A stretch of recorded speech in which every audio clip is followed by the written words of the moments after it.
Salam hörmətli izləyicilər, sabahınız xeyir olsun. Yanvar ayının 4-də Ordubat rayonunun biz kəndindən görüntülərimiz. Narın qar yağır, dünənki yağır, qağa çevirib. Yüzü yuxarı Nəsirvat kəndinə tərəf gedəcək. Yəqin ki, ora bir qarışdan artıq qar yağar. Çoxdan da biz kəndinə gəlmirdim.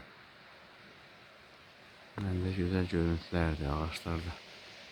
Qar dənələri ilə bəzənir. Bir sır olanda belə olur.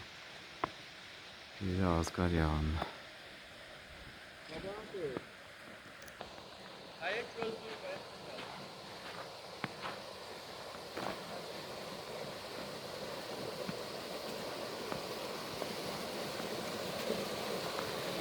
Yuxarı dağ şəhətlərindən yeganə şəhətdir ki, qışda da arxı işləyir.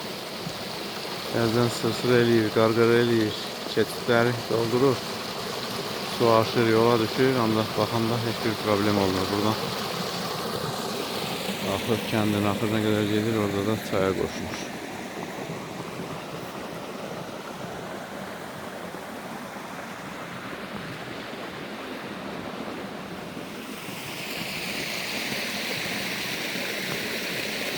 Bugün həmkarlarımı gözləyirəm. Birlikdə gedəcək Nəsirvat kəndinə. Səhər erkəndən çıxmışam, yolda biraz çətin idi. Birdən kəstirmə maşını sürmüşəm. Qulaq vaxtı işlək yoldur, qar yağanda çətindir.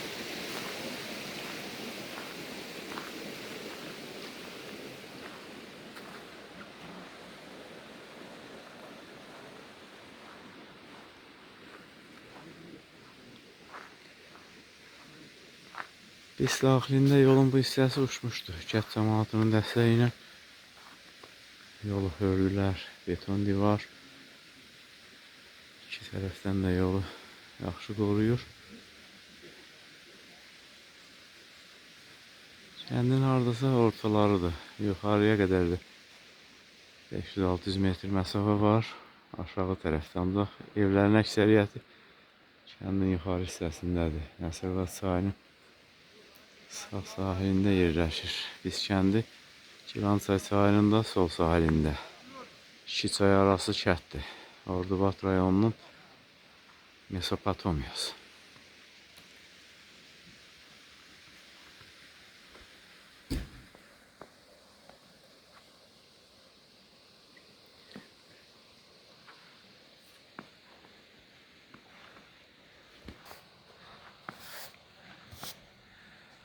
Salam, sabahın xeyirli olsun. Allah qüvvət versin.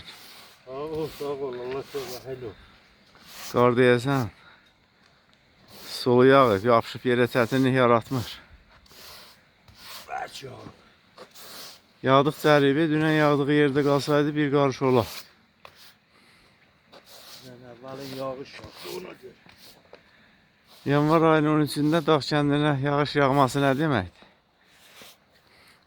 Ya hava xoşdur, ya arxasından qar gəlir, xəbərdar eləyir ki, gəlirəm.